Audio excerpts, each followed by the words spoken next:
right, so I talked to a couple buddies about what we just pulled off of that cat, and they said we got lucky.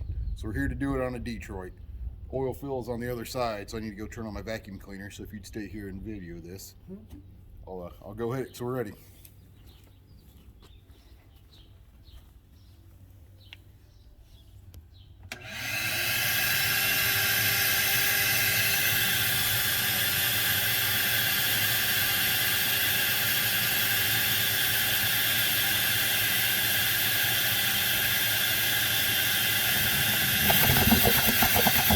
Oh, you can hear it gurgling? Yeah.